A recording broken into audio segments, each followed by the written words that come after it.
Welcome, welcome, welcome. Part of a continuing series where we talk to reporters, writers, thinkers, anybody who can talk intelligently about what's going on right now. Recently, I met this gentleman, Bailey, online. We had a conversation about what's going on in California right now and how people see it and how some other people don't.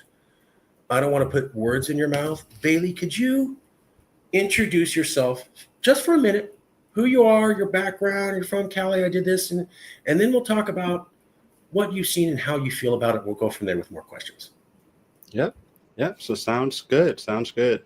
So like Marcus said, my name is Bailey. I am a California resident. I've been here for about maybe 6 or 7 years. Originally, I'm from Michigan. So I came over when I was about 13.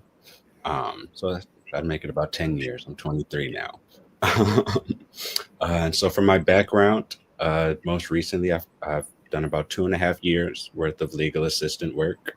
Um, I'm working on getting into law school with hopes of pursuing a legal career. Right now, I've sort of pivoted to focus on school, working for a nonprofit outpatient clinic in Oakland, um, so that I could focus on school and political advocacy. The opportunity sort of arises. Um, so yeah, I'm kind of new to politics. Like I said, I'm 23.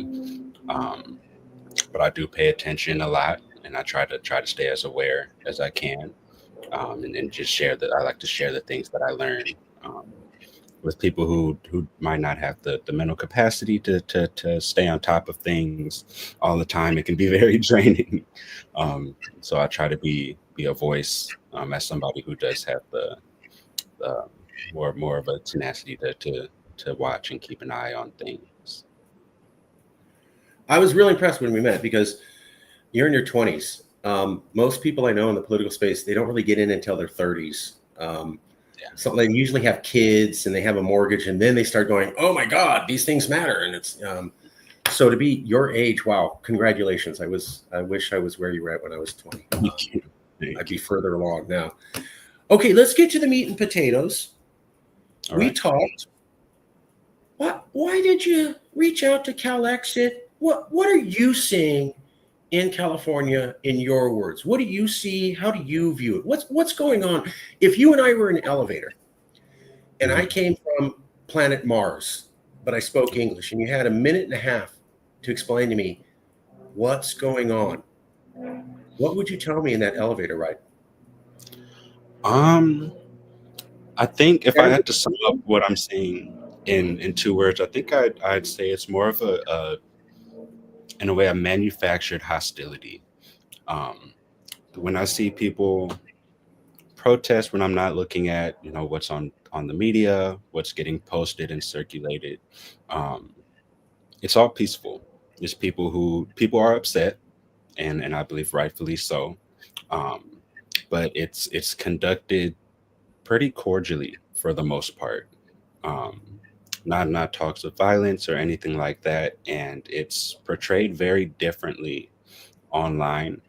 Um, what I see in person is a big contrast from what I see circulated online. I'll see moments of heightened hostility that comes as a response to certain rhetoric being circled and being pushed.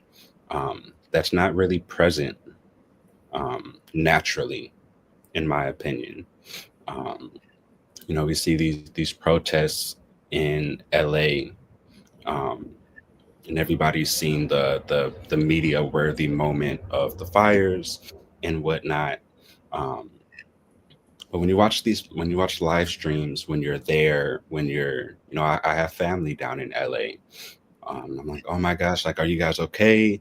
What's going on? Because I'm in Northern California, so pretty much what I see is the same as what the media chooses to share, and they're like, it's all good. They're like, it's protests. People are blowing bubbles. There's festivals.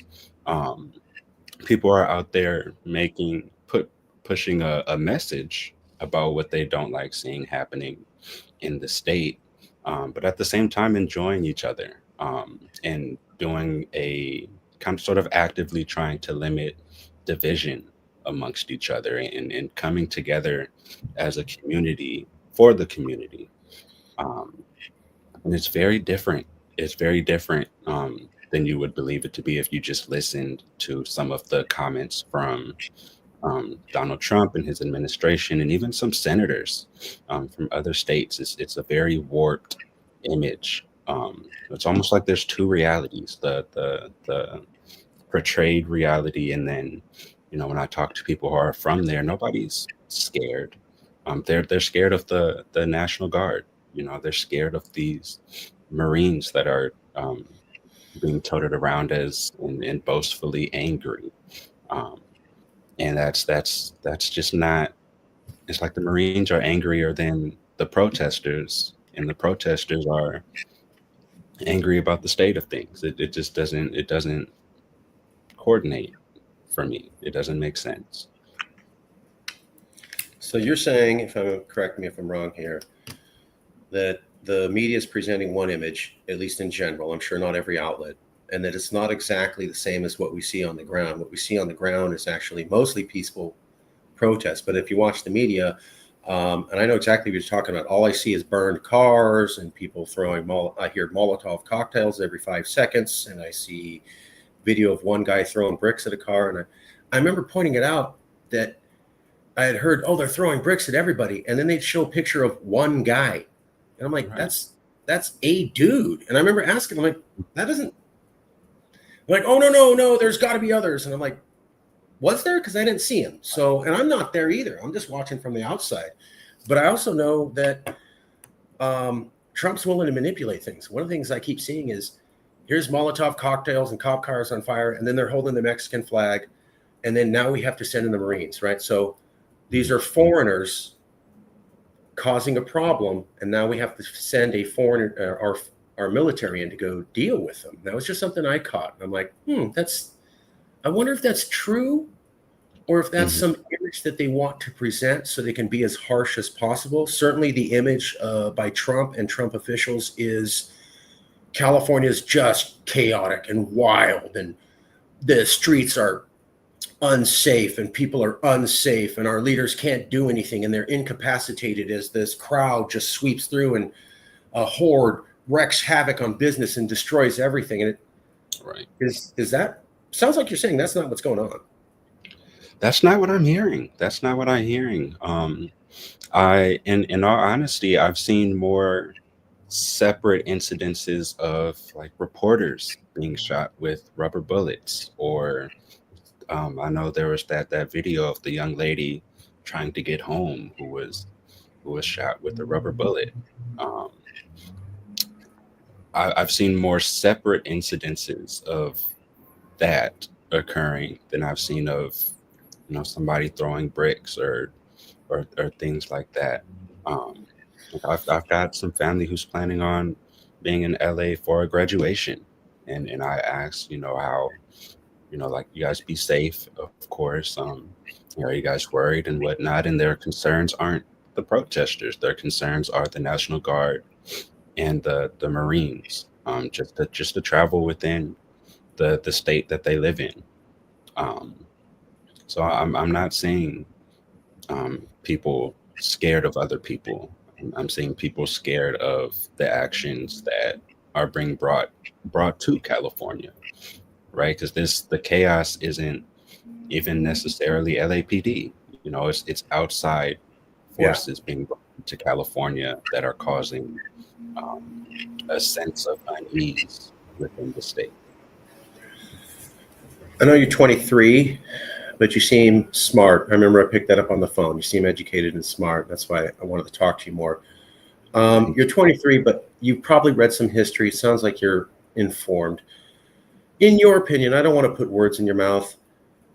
What do you feel about the concept of the president nationalizing the National Guard against the will of the governor, the entire government of California, and a majority of the California people? And if that's not enough, also sending in Marines who are trained for combat in a war zone. How does that strike you as a U.S. citizen? Is that a good thing, a bad thing? Do you think that's worrisome? Thoughts, feelings? Um, I think that it is the exact reason why we're having a no King's Day. For kind of for a lot of the same reasons that I've seen people talk about. It's an authoritarian image. Um, it's very reminiscent of the tendencies of authoritarian regimes. Um, and in I think we like we talked about on the phone. It seems to have been a trend since 2020 to be more comfortable sending these armed forces who are meant for foreign um, foreign issues domestically. Um, it's scary to think that we have an administration who is so willing to divide that they would do so by force, while claiming to be virtuous. Um, and that's why I mentioned it. It seems like a manufactured hostility. Um, because if you look at the situation with any sliver of honesty, um, you can't deny that doing these things causes more division, and that doing these things cause more hostility and unease. The it's I'm troubled to find a way um, how this can't be perceived as authoritarian. I think that's the perfect irony in it is no King's Day coming up. Yeah, I think it's just Uh, 1 second.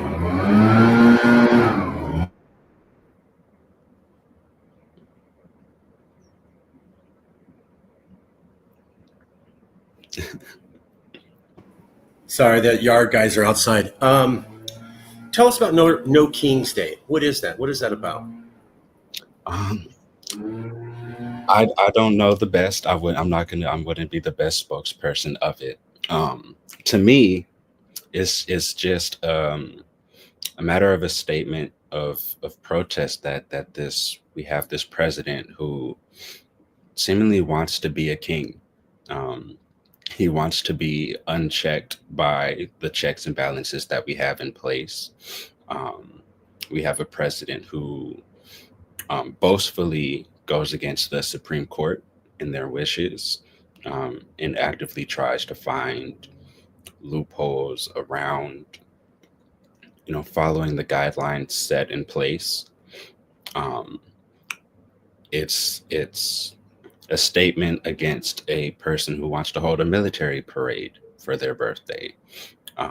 Somebody who is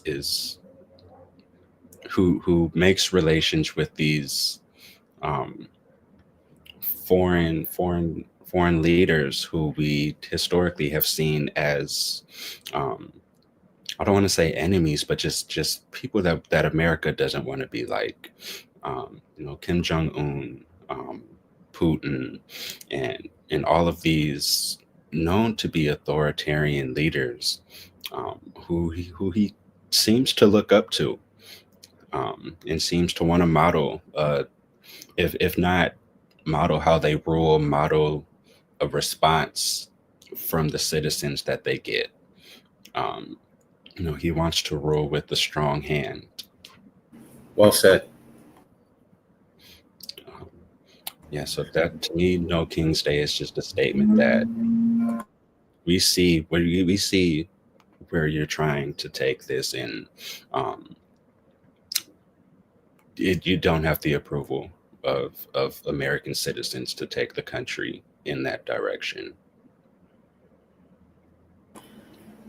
So, sending in angry Marines who are angry on a domestic population and sending in the National Guard seems extreme and not necessary and frightening. Is that a fair summary? Absolutely, absolutely. And this comes from a guy who seems to empathize with dictators, maybe seem a little bit envious, jealous, covetous of the way that they are and the way that they're treated, and also sounds like he wants to stir up trouble and make a problem. Right. Is that fair? Okay. I've seen a lot of people say that. What is your reaction to people who make videos? And I've seen a couple on YouTube where they're going, here's a cop car. Yeah, send in the Marines, get them. Like, I see people encouraging this reaction from Trump and proud that he's doing that. Does that make you feel comfortable or uneasy about the state of America? Uneasy, uneasy. I think it's very reminiscent of a very ugly time in America where hate and division was also encouraged, um, a few times, and directed at a few different groups of people. Um, it's it's not it's not a good it's not a good place as a society when we're happy to see hatred being put onto to other people. Um, it's not a way for a society to grow healthily, and it's not a fashion of conduct to where you can have high hopes for the future of the country, at the same time of wishing those things to happen. Um, because as much as you hate your neighbor, we still live next to each other. Um, and most people, I would say that I do think I think it's more people now so than before, but I think most people are compassionate.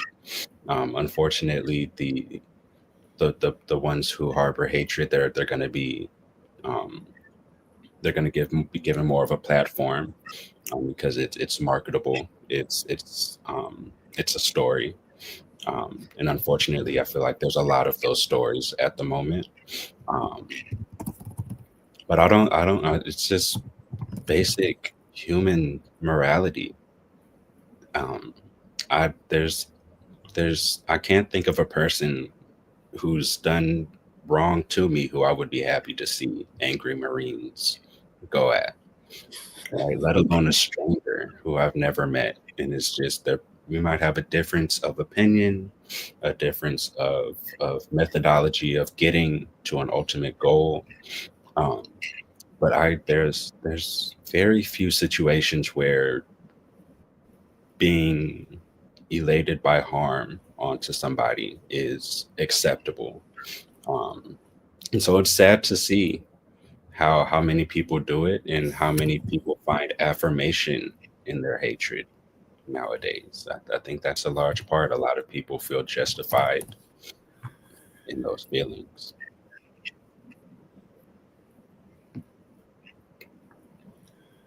Well, let me ask you,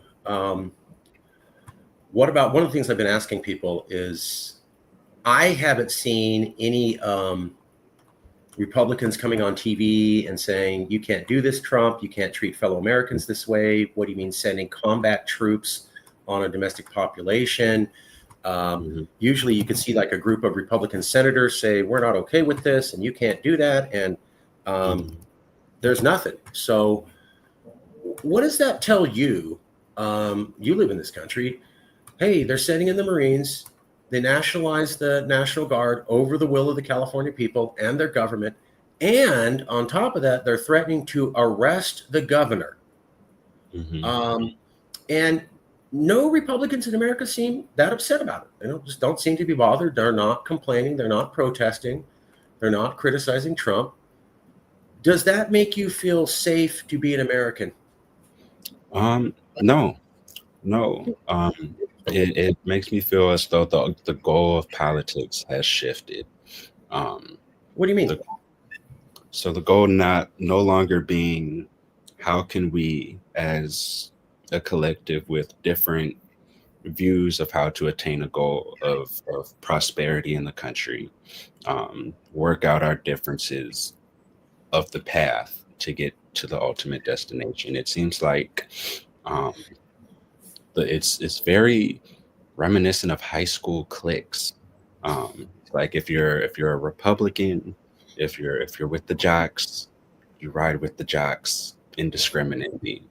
It's almost like a fear of Trump and a fear to speak out against him. And then I think that's part of why when Elon, sort of had his moment of going against Donald Trump, everybody was so shocked because we're not seeing people who are on Trump's side um, speak out against him at the moment.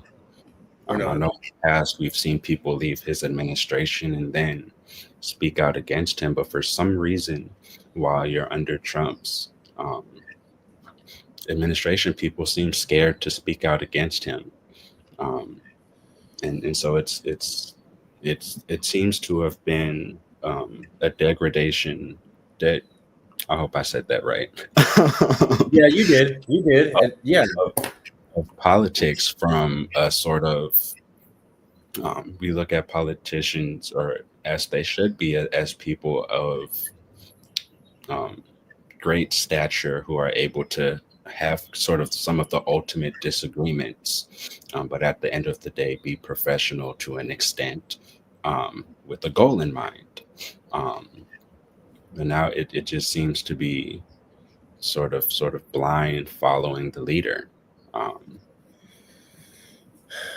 We were talking about the Obama Romney debate and how they punched each other pretty hard on the political stage running, but it wasn't like now. It wasn't this level of hate and, my group versus yours, and I'll send the Marines on you. I'm not a big Romney fan, but I don't picture him sending Marines on a domestic population. I think he would go, whoa, what are we right. doing here? Come on, hold on, hold on. Something. Let me throw some more fuel on the fire, and you tell me how you feel about this. Okay. This was a survey, February 13th, 2024, basically last year, a couple months ago, not even years ago. The LA Times did a survey. Half of Republicans across the entire US view all Californians as not really American. Half of Republicans across all of America view you, me, everyone here as not really American. How does that make you feel, just hearing that statistic up front? And then I'll have a follow-up question. um a few ways. It could Please. be a few different ways. In a way, there's an irony in it, um, given that when I see this, I think of the comments of J.D. Vance and his seeming sympathy towards the Confederacy, um, Mm. and Hmm. sort of implications of him still kind of being on the side of the Confederacy. And I believe, don't hold me to this, but I believe I saw a quote from him insinuating that that war isn't over. Um, I, Oh, I, that's too I bad. believe I might be misremembering, We're looking um, right now. um, but that's an irony in that statement. But also, I mean, it's ridiculous if California is not really American. I believe it was Jasmine Crockett who said that a lot of these red states could be looked at as welfare states, um, in the sense that they receive more from the government than they provide financially. Um, and on the flip side of that, California being, I believe, the largest contributor, if not maybe second or third, um, to the federal government, which then gets dispersed to these red states. Um, and so I Mm-hmm. think that to say that Californians aren't really American, um, I think in large part there's a comparison in that sense, to looking at immigrants as non-American when they too contribute largely to an economy that Republicans benefit from. Um, it's ridiculous. It's ridiculous to me. for a number of reasons. It's a hypocritical statement, and it's contrary to what even being American really is. What was it founded on? How did it start? You know, um, it's it's just an all around ridiculous way to feel that Californians aren't American. I think California encapsulates a lot of the core principles that founded America, being freedom, um, freedom of expression. As much as they insult cities like San Francisco and LA for the levels of expression that they provide.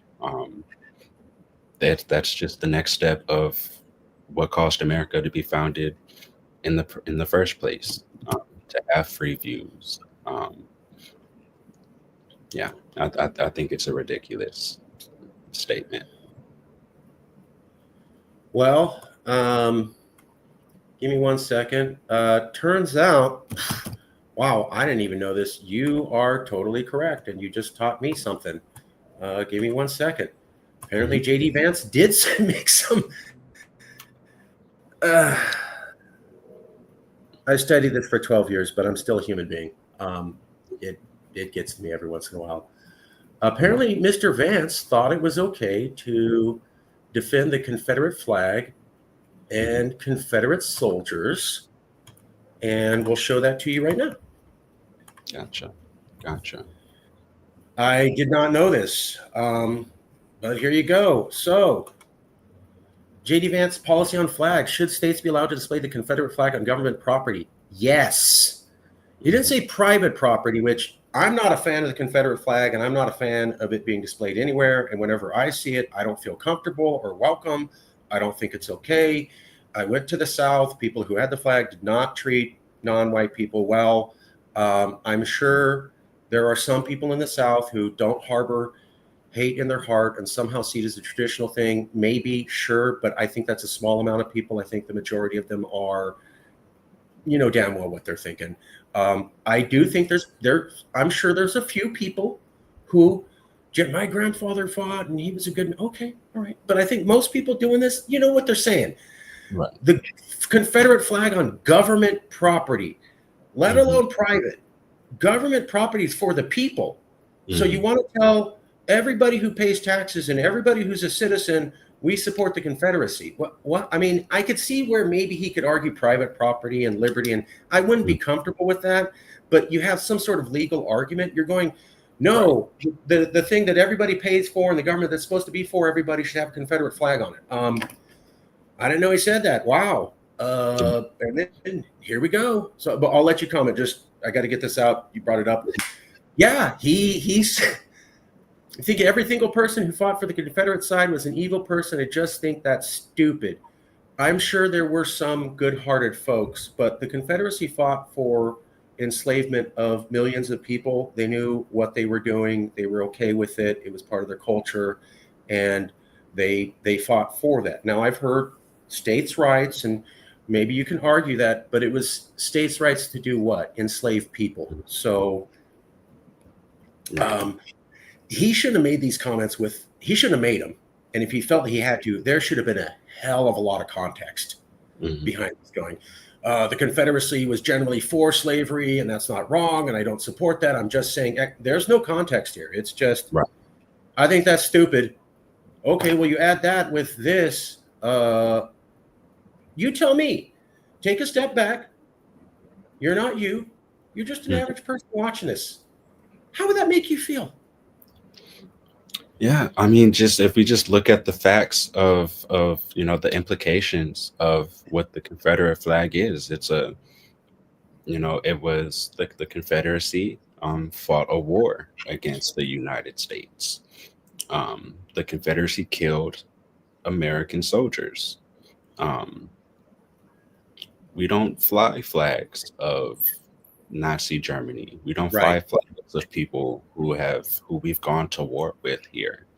A lot of Republicans are hesitant to fly flags that represent American citizens, like the Pride flag. The Pride flag has had The pride flag hasn't shot an American soldier. Yeah, there was no war There launched was by people supporting pride that gunned down. Yes. Yeah. right, No, but yeah. we'll hang a Confederate flag who tried their damnedest to separate from America. Um, it's Violently. ridiculous. Violently, Yes. violently. Um, and so to support, and then it's so ironic to be upset about the Mexican flag being flown at protests. Oh, they're not Americans. They don't love America. They hate America, but they want to stay in America. All of these things, but you want a flag from a set of states who actively fought a war to leave America. It's ridiculous, and it's symbolic of the sort of logical inconsistency and intellectual dishonesty that's present in politics today, heavily on the Republican side, and it, it's ridiculous. It's almost juvenile. It didn't have to be this way. You go back to Reagan. I know he had problems, but Reagan paid reparations to the Japanese. And you can go back to W. Bush, and Bush appointed Condoleezza Rice and Colin Powell. And yes, he was not as progressive as possible, but Mhm. those were moves forward. And then Trump came, and it seemed like we're going back. We're not even gonna.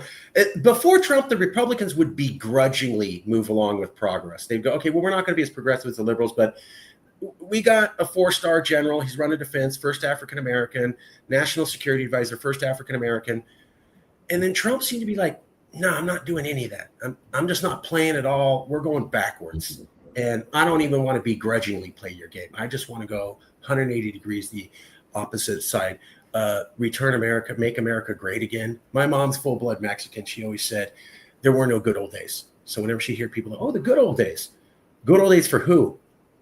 Right. Who are you talking about? Because it wasn't me, and it wasn't people who look like me. It wasn't anybody that I know. Let me throw some more fuel on the fire. Here's J.D. Vance, Confederate flag supporter, Confederacy supporter. Would it surprise you that J.D. Vance won his race in Ohio? He was going to lose until he ran this TV commercial where he said, oh, are you racist? Do you hate Mexicans? Now, I've had some conservative friends go, he's saying it's not okay to be criticized. And I go, yeah, but the TV commercial has a phrase called, do you hate Mexicans on it? What do you think the average person who's Latin would take from that? I know you're not Latino, but just you're a logical thinker. You have 2 eyeballs, working synapses. Does that say welcome? No, not at all. It's almost like a recruitment, um, a recruitment of hatred, and humans being social animals, and encouragement. If you don't, a lot of us do, so you should too.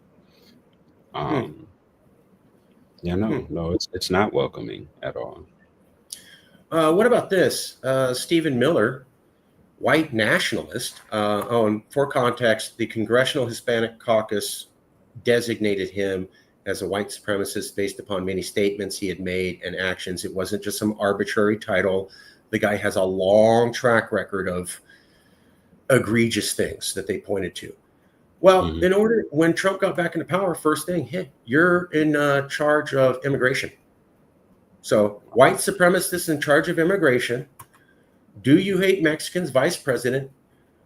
Are we really surprised they sent the Marines in on a protest against ICE? Looking at this, does that seem totally out of the blue that they would do something like that? Not at all.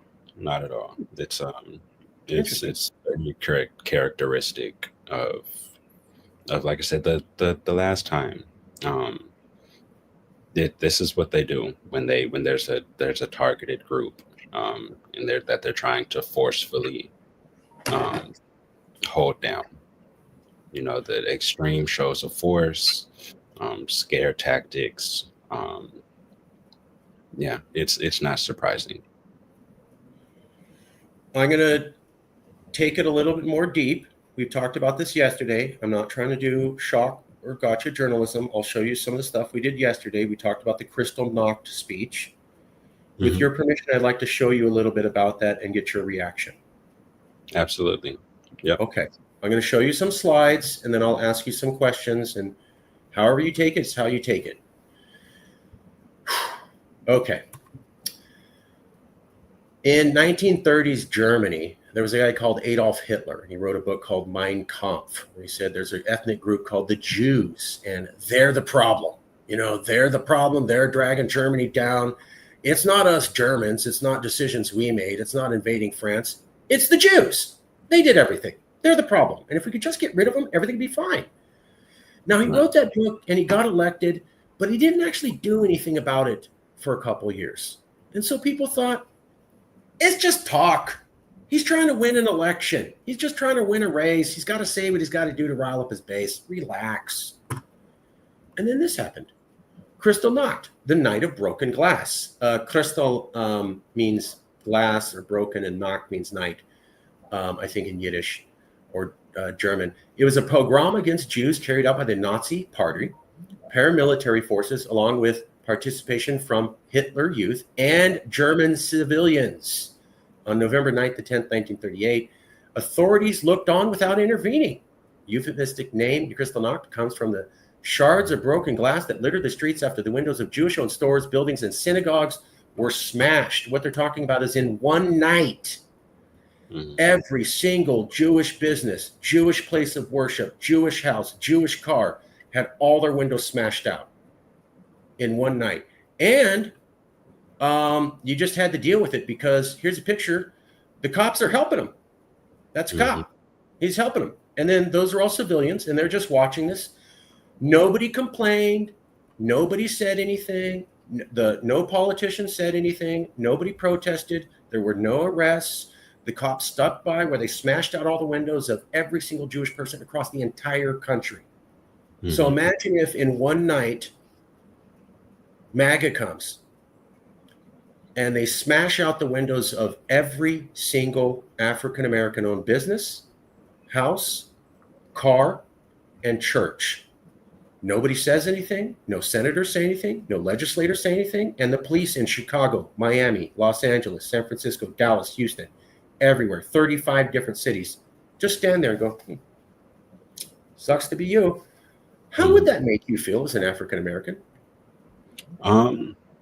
Across America, this goes down in one night and nobody does anything. And basically all the public's in it and the cops do nothing.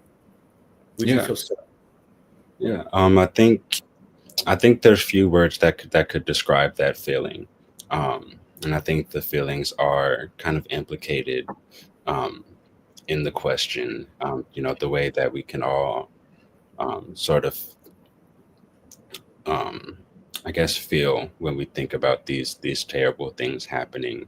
And it's something that we don't necessarily need to look across the ocean to see a history of. The very parties that J.D. Vance sympathizes with were the same parties who conducted things like that domestically. Most notoriously the Tulsa Massacre, and many similar things. So we have histories of that here as well, and it's scary to think that we have the heads of the country idolizing the people who did these things. Okay, here's some new photos for you. Donald Trump is at the Republican National Convention, the convention of the party, biggest one they have. And he gets the press box where he can have two people sit next to him. There's about 300 million people in America. You could say maybe 100, 150 million conservatives if you want to split it evenly, hundreds of thousands of official Republican Party voters and politicians. And Trump picks just Jason Aldean and his wife to sit next to him as he's going to be coronated as the next person. So he's going to be announced as, you're going to be the next president. And on that day, in front of his party on the national stage, he has Jason Aldean sit next to him. Jason Aldean is the country music star who wrote the song Try That in a Small Town. Features the site of a black teen's lynching in 1927, as we talked about on the phone. It was the last courthouse to hang an African-American man dead. It's featured in 3/4 of the music video. And Jason Aldean says, whoops, I forgot to Google, man, I'm sorry. And my producer and director and all the staff and all the writers, and nobody could figure this out. Takes 5 seconds on Google. To wrap it up a little bit more, here's Jason Aldean the year before. And hey, he's a hip hop fan. So he thought, I'll dress up like Lil Wayne in complete blackface. Now, you see a man wearing blackface and then making a country music video called Try That in a Small Town, which you know damn well what that means. Features videos of white people fighting non-white people. And is filmed in front of a courthouse to kill a black man. How do you feel about Donald Trump saying this is the one guy out of 150 million Americans that I want to sit next to me right before my coronation? I feel like it's characteristic of him. I'm not surprised. We saw, we saw the comedian that Trump brought on stage. Puerto Rico's trash. Yeah. We see who his vice president is. We see the people that he chooses to keep around him. It's characteristic of him. So it's unfortunately it doesn't quite surprise me. I say it's disappointing that people can see these things and not see it for what it is and try to make excuses for him on behalf of him. When his only excuse would really be to feign ignorance, which there's no real good way to look at. Either Trump is supportive of these things, or we have a president who's not competent enough to be informed of the people he keeps around him. It has to be one or the other. In either way, that's somebody that's not fit to lead a country. If you support Trump, you can decide whichever one you choose to think it is. But there's really no other option. Either he's so incompetent that he doesn't know who he's around, or he supports who he's around. Fair enough. Let me throw something into the mix. Donald Trump popularized the birther conspiracy against Barack Obama. Forced Obama to show his birth certificate and then the long form certificate and then go over it again. And he kept saying, I don't believe it. A lot of people have said that wasn't about Obama's birth certificate. It was about saying that you are African American, and so you don't represent America. So you can't be American president because you're not actually American. You're not white. And that's why he kept popularizing that. For a guy to push that home, and then he accidentally has Jason Aldean in his press box a few years later. You don't have to share my opinion, but I think that begs the question of, are you really that informed? Because this is two massive, whoops, I didn't know what I was saying, incidences, right? Like, whoops, I accidentally offended all of the African Americans. Whoops, I accidentally offended all the African Americans. Whoops, I accidentally offended all the Latinos. Whoops, I accidentally offended all the Latinos again. I mean, how many mistakes do you get before you're not buying it anymore? I mean, the guy's made a lot of faux pas about racism. How many excuses does he get before we go, I see you?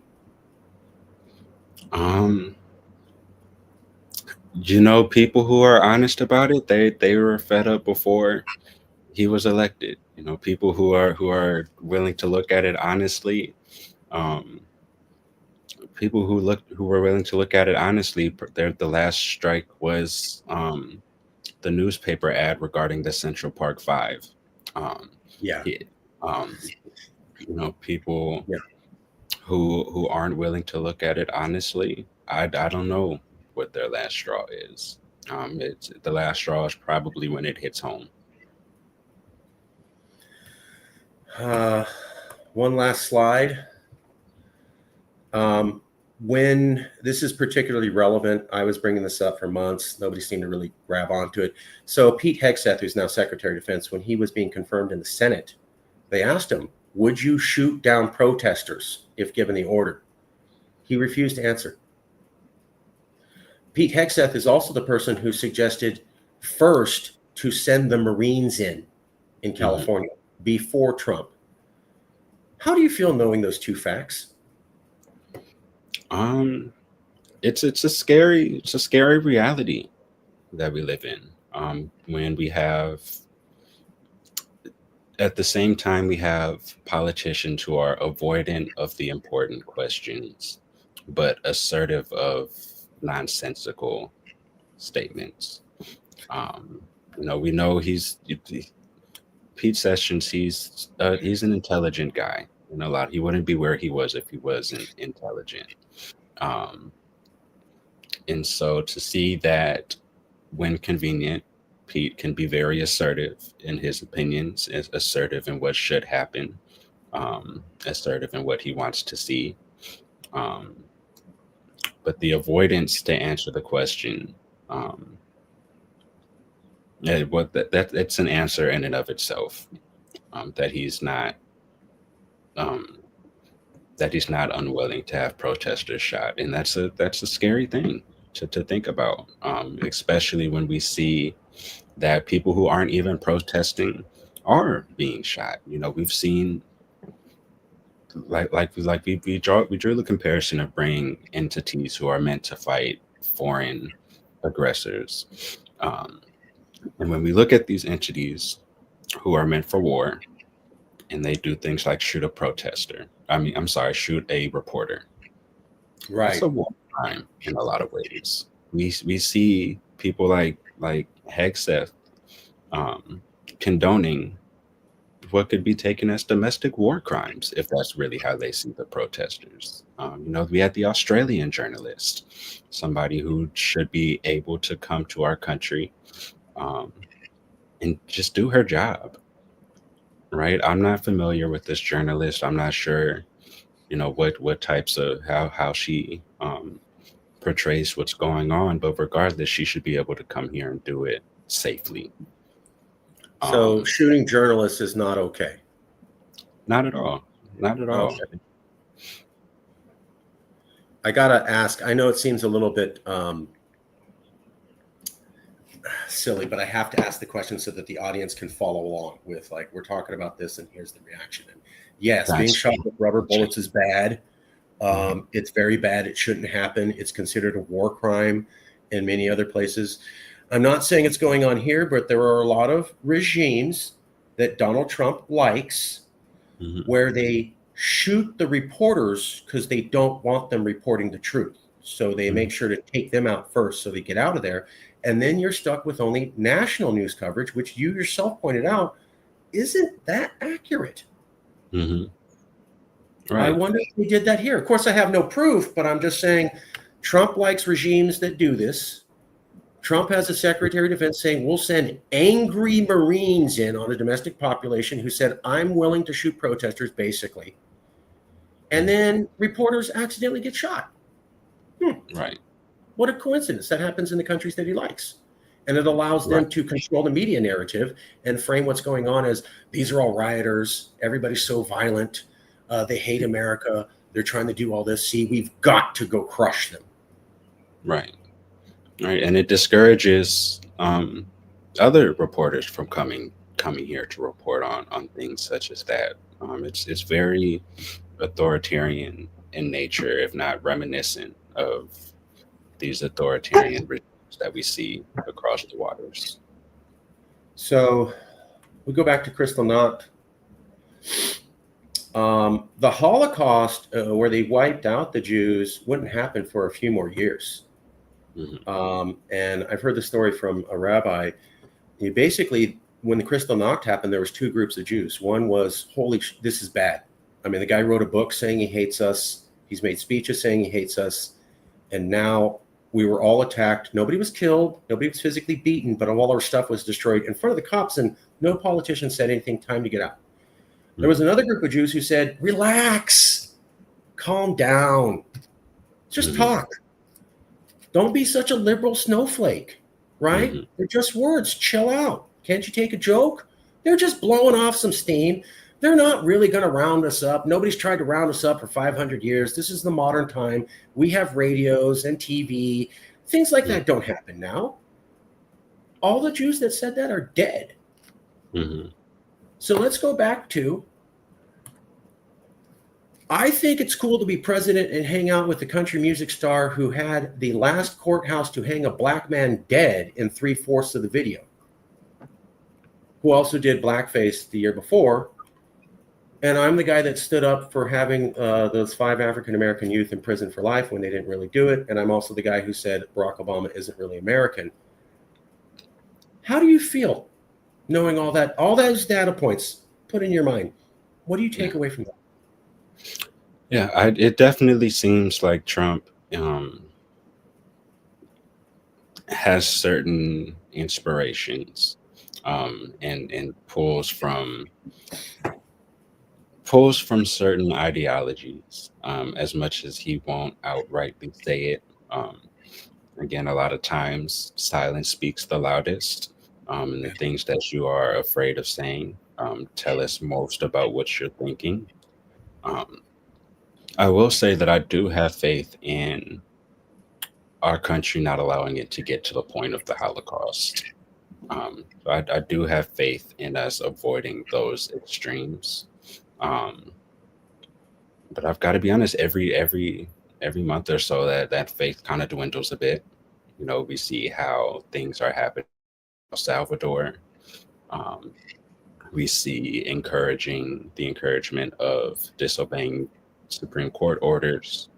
And I think that we're toting a very fine line, where we need to get a grasp of things quickly, um, very quickly, before things like sticking the National Guard and the military becomes too desensitized, because it's already becoming desensitized. Um, we need to not get used to military parades, um, and to hear a president have the goals of attaining more terms than the constant he's permitted to. These are things that need to be handled now, if we want to avoid getting there, because there's always the risk. I have faith in us avoiding that outcome, if proper action is taken. Um, but he presents a strong risk, definitely a strong risk. What is your faith based on? What is your faith based on that it won't get worse? Um, I do think it will get worse. I definitely think What is it. your faith based on we won't go full Holocaust? Tell me what you're Um, saying. What are you thinking? I see a number of things. I Part of it is kind of similar, that the access to information that we have now is unlike any other. Um, and honestly, a lot of my faith comes from countries like Canada, who stand strong against some of Trump's rhetoric. And it is, as long as we keep these things seen and reported on, honestly, I think before it gets to those extremes, which it shouldn't get anywhere close. Anywhere close is horrific. Um, but to keep us from getting to those extremes, I do have faith in some of the places that we've called allies in the past. Um, Hopefully, to recognize that the majority of American citizens aren't represented by our current administration.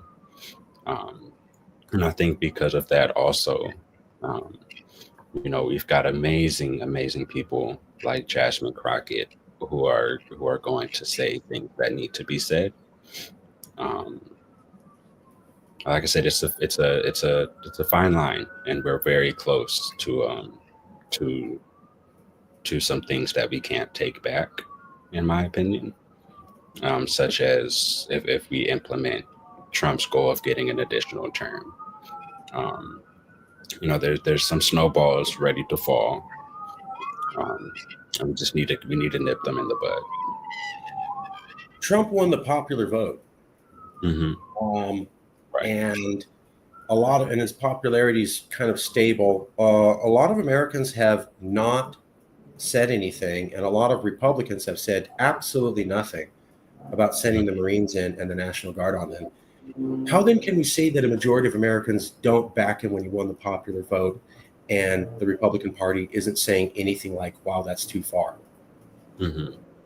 Um, the Republican Party, I can't, like, diehard Republicans, I can't speak to. For the average American, um, I think a lot of it is a misinformation campaign.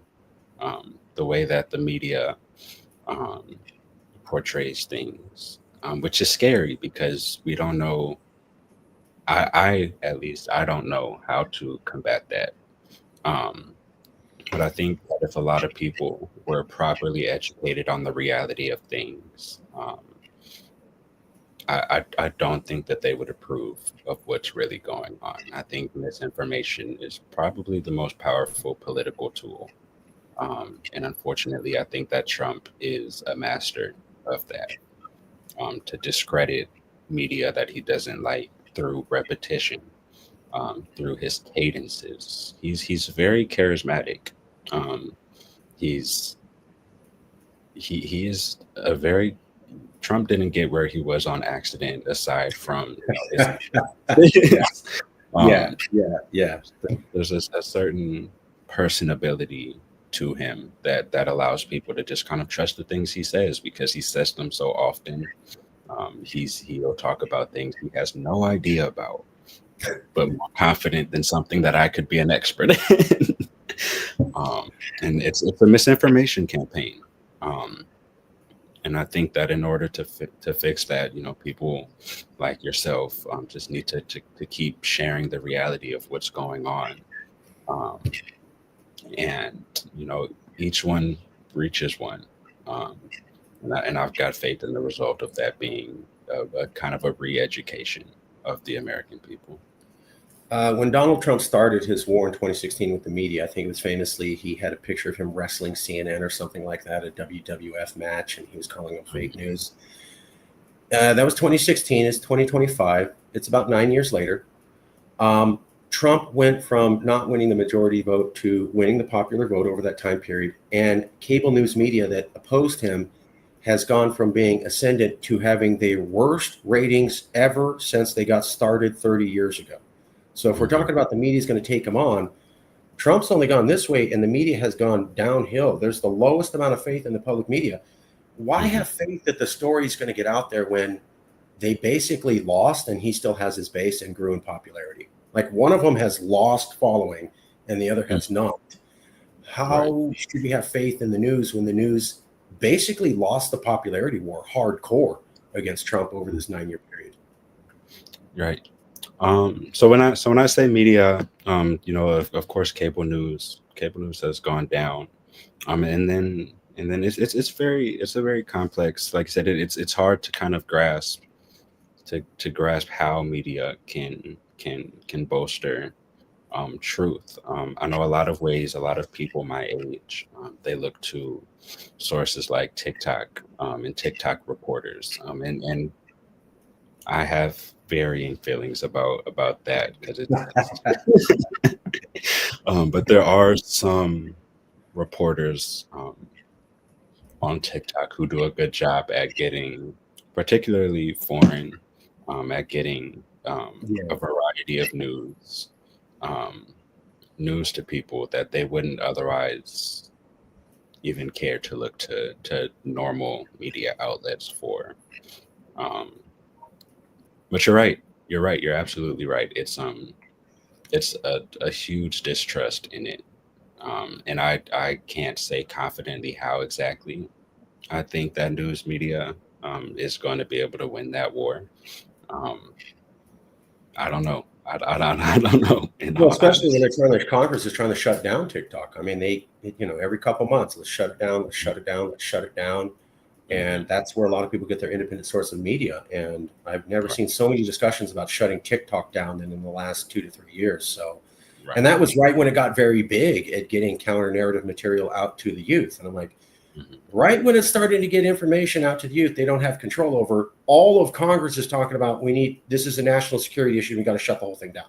I'm like, what an Mhm. incredible chance coincidence that Right. those two things overlap. Um, we're winding down. Let me ask you though, did you see, did January 6th shock you? I mean, were you surprised people actually stormed the Capitol? It did. It shocked me a lot. Okay.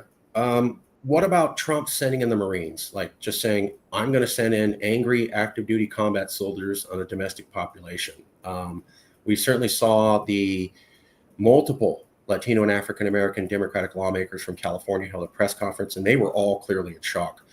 Did it shock you too when he said, I'm going to send in the Marines on you guys? It shocked me, but I wasn't in disbelief. Okay. Yeah, of course it shocked me because it's like we just had the National Guard. Like, why would we like you didn't even give it time for whatever your goal was with the National Guard to pan out. It's like hit after hit, just inciting the most amount of violence as quickly as possible. Um, like I said, I'm not necessarily in disbelief. Like I said, I'm 23. So coming into politics, I graduated high school in 2020. And that's kind of when I started to pay attention to politics. So, people who are about 23, that's the politics that they know. You know what I mean? So not disbelief, but definitely was shocked. If nobody saw January 6th coming, and it was the first time the Capitol had been stormed in 200 years, how do we know that we're not going to go to a new place that's worse than anything we can imagine? We don't. That's why things need to be handled quickly, and swiftly, because we are definitely at risk of finding new precedents that we don't want to find. Well said. Well said. I'm running out of questions. Do you have questions for me? Is there things you'd like to talk about? Was there something you wanted to cover? Anything at all? Answer anything. We can talk about anything you want. You've been really great. I appreciate that. I guess for you, on the topic of, kind of combating the misinformation campaign or people who are excited about the Marines being sent to LA. How do you feel about it? What are your thoughts on it? I wrote a book in 2012 called California's Next Century. And then in 2013, there was a news article called How Would California Do Independently? And it was a serious news article by reporter Tom Elias in LA Daily News. And it was about my book. That was the first serious article ever in mainstream media on how California could be independent. And what I was pointing out then was that we're different culturally. We're massively differently culturally. I was pointing out the Iraq War. So the Iraq War in 2003, 2005, 70% of the American public supported going into that war. At the exact same time, polls showed 70% of Californians were dead set against that war.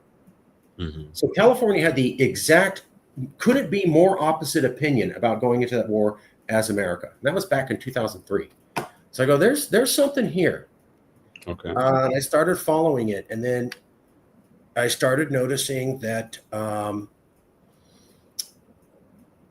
Congress decided that they wanted to do foreign policy and not let it be the purview of the president at the time, Barack Obama.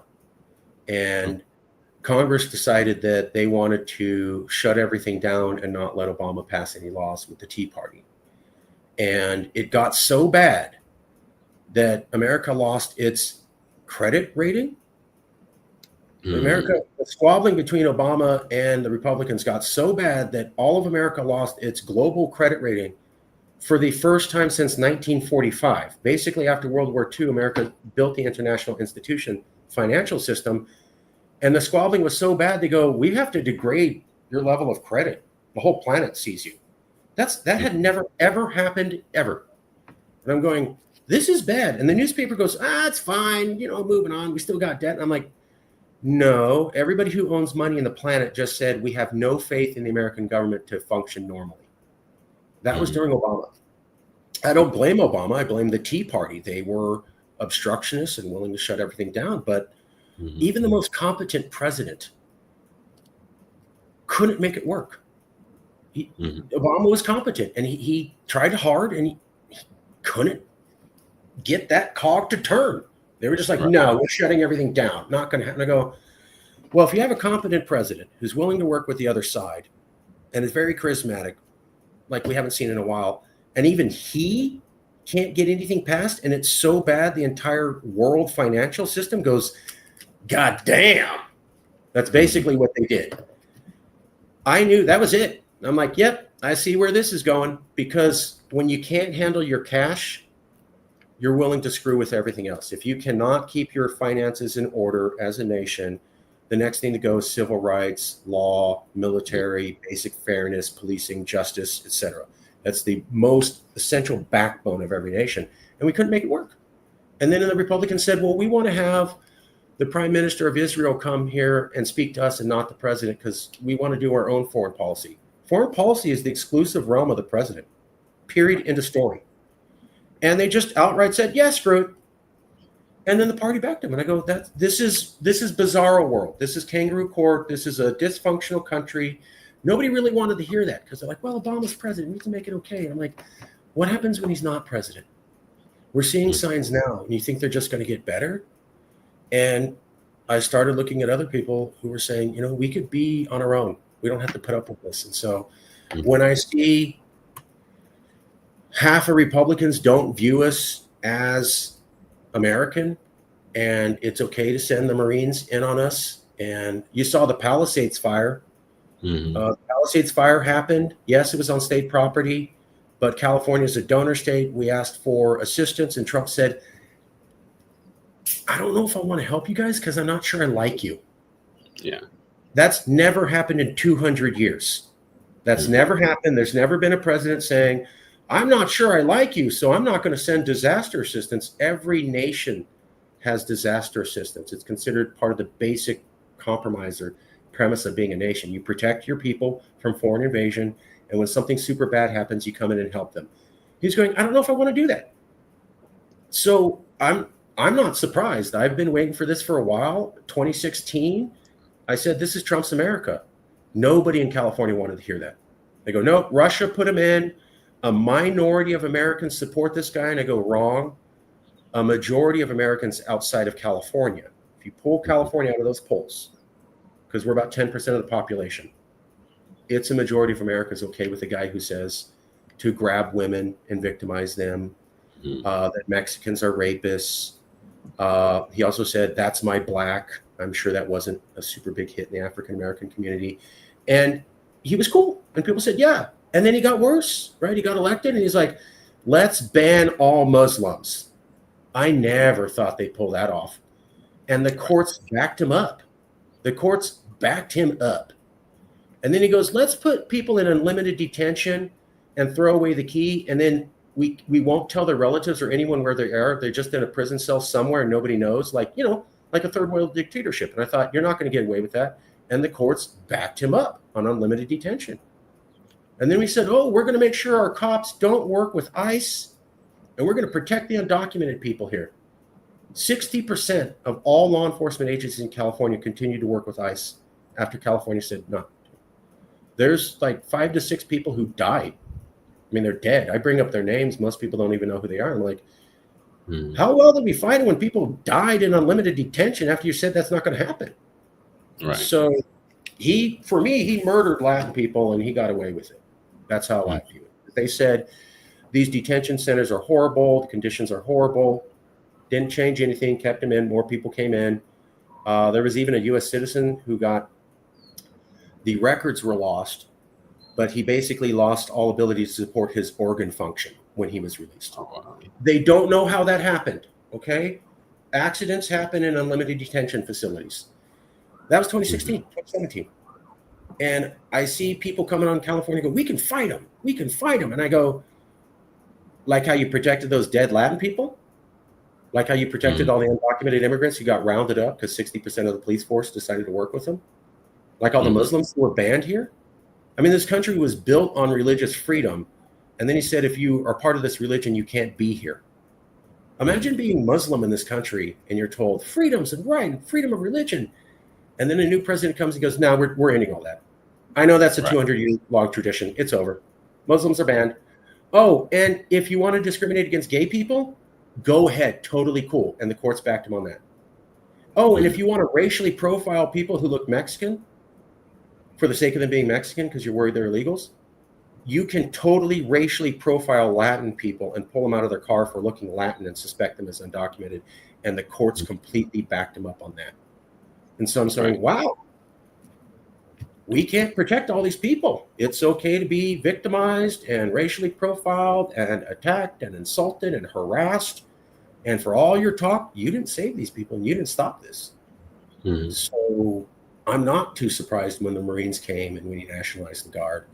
I'm not too surprised that he focused his hate on us. And I wasn't that surprised when he said, when there's dead bodies on the ground and thousands of people are homeless and people are weeping their eyes out because they've lost family members in their home and they're sitting beside themselves. And he goes, I don't know if I want to help. You guys kind of suck. Right. And nobody in the Republican Party condemned him for that. There was no Trump. You can't talk to fellow Americans like that. Just like right now, they're not going, you can't send active duty angry Marines on people. So for me, I've seen this coming. That breakdown of the system, breakdown of the system, breakdown of the system. It'll be fine, Mark. There'll be another election. The Dems will come in and they'll fix everything. Mm-hmm. It's 3 elections in a row. He ran in 2016, 2020, 2024. He's only more popular now. He survived 2 impeachment trials, 5 to 7 state and federal investigations, and they walked him back after he got run. Why have any faith in the justice system? I mean, literally everything failed. And some of the lawyers who said we got him are walking back their cases and saying, actually, what I meant was I don't have anything on it. How does that imbue somebody with a feeling that federalism works, that the justice system works, that a horrible person can't be in power? He stormed the Capitol and he has more followers than ever. Right. Right. So I was seeing this a ways back and I'm going, I know where this is going. I know where this is going because I'm Latin and I always ask, why are there so many Latinos in America? And I asked my grandma, my abuelita, means grandma. And she goes, well, America invaded every single Latin country in the last 100 years, blew away the elected leaders, destabilized them. So the countries fell apart and we had to move here. Right. Most people don't want to hear that. There's only one country in all of Latin America that wasn't invaded, Costa Rica. 1 out of 30 countries. There's only one. America didn't go in, gun down the leaders and install people. And then you control the bureaucracy after that. And it's a basket case. Mm-hmm. And I studied that for years and I was told, oh, those are banana republics. That's sad. That's Latin America. When Obama came in, and I'm not blaming Obama, I started seeing all the stuff I saw in failed Latin American democracies happening here. And I was bringing it up. People go, you're extreme, Mark. Come on. This is America. We'll get over it. We're fine. We're not Brazil. We're not Argentina. We're not Chile. And I go, but you're investigating your political rival and you're arresting reporters and you're shooting reporters and you're disappearing people and you're holding multiple impeachment attempts based upon flimsy evidence. And you're saying, I'm going to get the Justice Department. That's all failed Latin American democracies. That's what they do all the time. Studied foreign policy since I was 18. Like you got into politics, I got into foreign policy when I was a boy. Mm-hmm. I love foreign policy. I had a subscription to Foreign Affairs magazine at 18. And so I just started seeing, that's why I was impressed that you were in politics at 23. It reminded me of me, but on foreign policy. Gotcha. Hey, if you're in your 20s and you're ready to get it. I love that. I love your energy. But for me, it's not a surprise because I was saying the same things that happened in failed democracies in Latin America over the last century are now happening in America. And we just don't want to hear it. We don't want to hear that we're like them. We want to feel that we're better. We just elected Obama. He speaks well. He's competent. See, everything's going to be just fine. Obama is not the entire American government. He was one man. He had to work with the rest of the system. One guy couldn't fix the whole problem. I think they put too much pressure on him. They're like, fix everything, Obama. He's a human person. Okay, he's a mortal being. He's not a superhuman. And They expected him to fix everything. And when it wasn't all fixed, they go, oh, what are we going to do? Then Trump came and it got worse. And then Biden came and he didn't seem to make it better. I remember when Biden came in 2020, he said there would be a national calming after he was elected in 2020. And that everything would calm down and all the MAGA people would realize they were wrong and come and join the Democrats. That's what he said in 2020, and a majority of Democrats said that. That spectacularly didn't happen. Right. That's 5 years ago now. And I was bringing this up to people like, here was we're pushing back against Trump. He doesn't represent America. See, Biden won.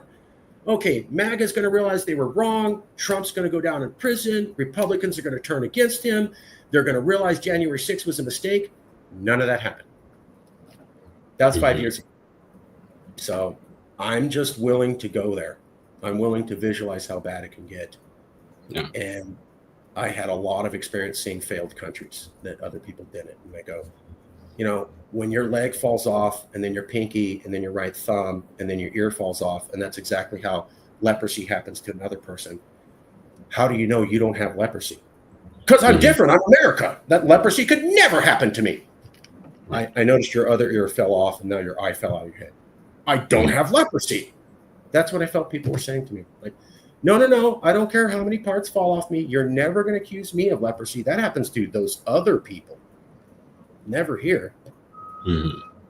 I think all that happened is people finally saw it. People are finally if you're sending angry Marines on a domestic population, you can't fix that. That's what I'm hearing. So it finally caught up. Yeah, it invokes a lack of faith in the system as it's set up now, and it can be it's daunting. You know, it's hard to see over and over how the line we shouldn't cross gets pushed back, seemingly every week since the start of this administration. Yeah, it's daunting, and it definitely invokes a lack of faith in the government. We'll leave it with one last thing I told you last time we were talking about. You're going, I don't get why these Republicans are doing it or what their secret plan is. And I brought up demography to you, that there was a place called Fiji in California. In America, white people will be the majority of voters till 2045, according to the U.S. Census. That's 2 decades from now. There's a guy called Norman Ornstein. He's a demographic expert, and he said, Republicans are leaving big cities, they're leaving diverse areas, and they're moving to rural countryside areas where there's less minorities, there's less liberals, they're isolating themselves, they only watch Fox News. Minorities and LGBTQ people don't feel comfortable in those areas, so they're leaving. So we're getting this segregation of conservative versus liberal across the country.